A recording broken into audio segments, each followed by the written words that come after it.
Morning ഷോയിൽ ഇനി ടോട്ടസ് കോർണറിനുള്ള സമയമാണ്. മലപ്പുറം മാദിൻ ഹൈസ്കൂളിലെ 7ാം ക്ലാസ് വിദ്യാർത്ഥി മുഹമ്മദ് സ്വാലിഹാണ് ഇഷ്ടപുസ്തകം പരിചയപ്പെടുത്തുന്നത്.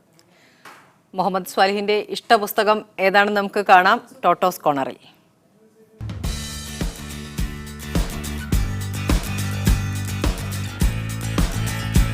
എൻ്റെ പേര് മുഹമ്മദ് സ്വാലിഹ്. ഞാൻ മാദിൻ ഹൈസ്കൂളിൽ 7ാം ക്ലാസ്സിൽ പഠിക്കുന്നു. സാറാ തോമസ് എഴുതിയ ദൈവമക്കൾ എന്ന പുസ്തകമാണ് ഞാൻ ഇന്ന് നിങ്ങൾക്ക് പരിചയപ്പെടുത്തുന്നത്. പുതിയൊരു ആഖ്യാന രീതിയാണ് ഈ പുസ്തകത്തിന് നൽകിയിട്ടുള്ളത്.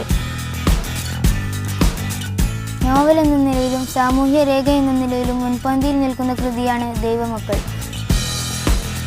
കുഞ്ഞിക്കണ്ണനാണ് ഈ നോവലിലെ പ്രധാന കഥാപാത്രം. കുഞ്ഞിക്കണ്ണൻ്റെ ജീവിതത്തിലൂടെയാണ് ഈ നോവൽ പൂർണ്ണമായും സഞ്ചരിക്കുന്നത്. പിറ്റേ ദിവസം പള്ളിക്കൂടത്തിൽ പോയത് പഴയ കുഞ്ഞിക്കണ്ണനായിരുന്നില്ല. അജ്ഞാതമായ ഭീതിയും സംഭ്രമവും അനിശ്ചിതത്വവും ഒക്കെ ചേർന്ന ഉൾവലിഞ്ഞ മനസ്സ്. തൊട്ടടുത്ത് ഇരിക്കുന്ന സുബ്രഹ്മണ്യൻ പോറ്റി കാഴ്ചക്കുറവ് എന്ന കാരണം പറഞ്ഞ് വീട്ടിൽ നിന്നുള്ള ശുപാർശ കത്തിൻ്റെ പിൻബലത്തോടെ മുൻബെഞ്ചിലേക്ക് സ്ഥലം മാറിയത് നേടിയിരുന്നു. അപ്പുറം ഇരിക്കുന്ന ജോസഫോ താനെന്ന ഒരാൾ അടുത്തുണ്ടെന്ന ഭാവം പോലുമില്ല.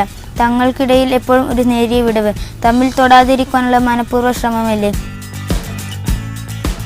നിങ്ങളും ഈ പുസ്തകം വായിക്കണം. നിങ്ങൾക്കും ഇഷ്ടമാകും. കാരണം ജീവിതമാണ് ഇതിൽ നിറഞ്ഞു നിൽക്കുന്നത്.